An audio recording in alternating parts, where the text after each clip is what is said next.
You're listening to TC Talks on TNT.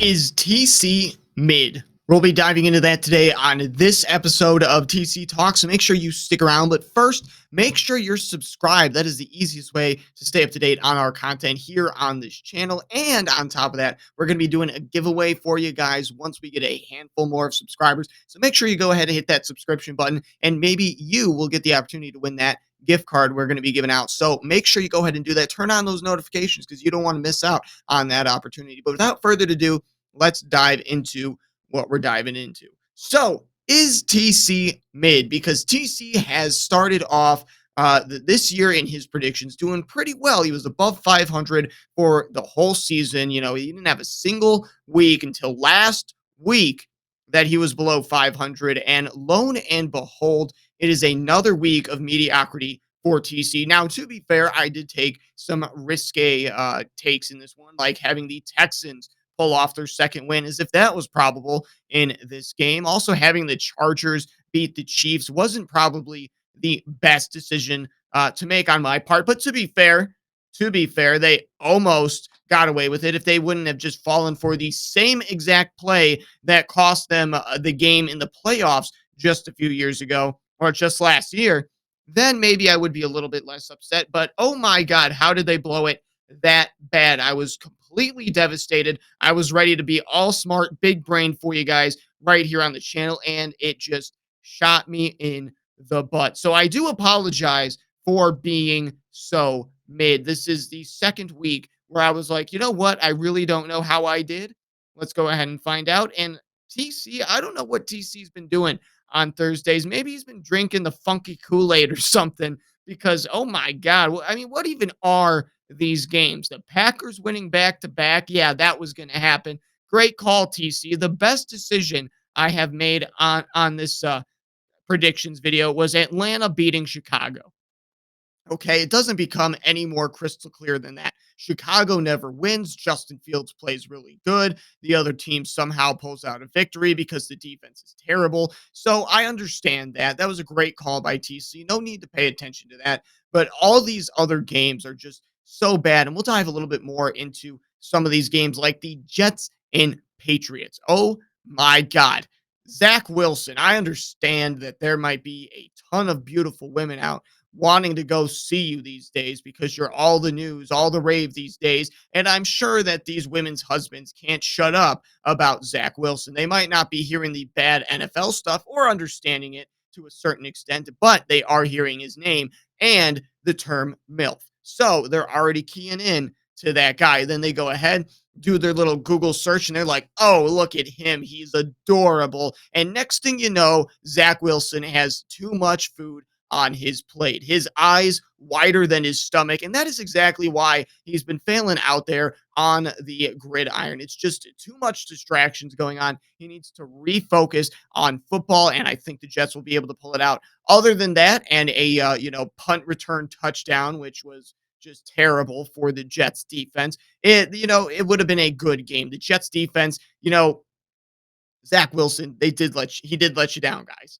He did. You guys played a phenomenal game. Sure, it's the Patriots. Sure, 3 points is phenomenal in its own right. But still at the same time, why didn't you get 0? Why didn't you make it negative 3 points by getting a touchdown of your own on defense? It's all the defense's fault. Why anybody is really trying to blame Zach Wilson? Oh my God, get over it. He's just the quarterback of the team, of the unit that's supposed to score for his team. I mean, get over it, guys. I mean, what do you want him to do? He can only command the offense so much. I mean, come on.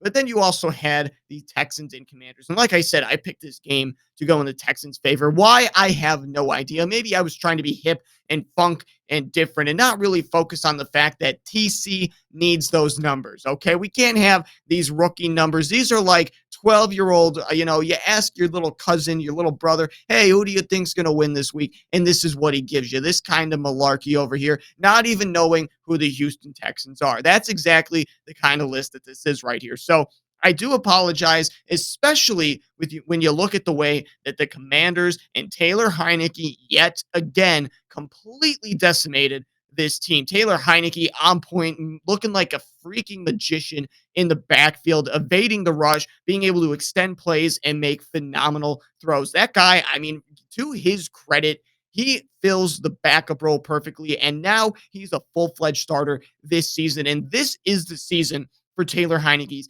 This was the season for Kirk Cousins, but it seems like that season is over. The Commanders just absolutely ran over the Texans. Great for them. But the Vikings, they got ran over themselves. Kirk Cousins, obviously being one of those guys that was feeling like he was on cloud nine just a week ago. And now all of a sudden he has fallen back to reality. And it's just unfortunate to see how far of a fall that is for Kirk Cousins. Because honestly, how do you go from being iced out, having your players talk about how dare Taylor Heineke be, mimicking you in any sort of way, and then you guys come out here the next week and you get absolutely pummeled. Don't even score a touchdown, and you're going to be talking smack about freaking chains. How somebody else can't do it because you did it first. Well, guess what? You probably didn't do it first. And you guys went out the next week and got absolutely stomped. You know who didn't get stomped? Taylor Heineke. So maybe Kirk Cousins and the Minnesota Vikings can take a back seat when they watch the Washington Commanders beat them and advance into the playoffs. I'm just saying it's a fever dream if that happens, and it's probably unlikely, but I will bet my chips that the Minnesota Vikings win as many playoff games as the Washington Commanders this season. I'm sticking to it. I'm betting on it. You mark these words right here. But another game that kind of really got me all twisted up was the Giants and Lions game. Now, I didn't expect the Giants to be anything phenomenal. I didn't expect Detroit to be anything other than what they are, the Detroit Lions. But for this game, we had another instance where the Detroit Lions decided to become a football team.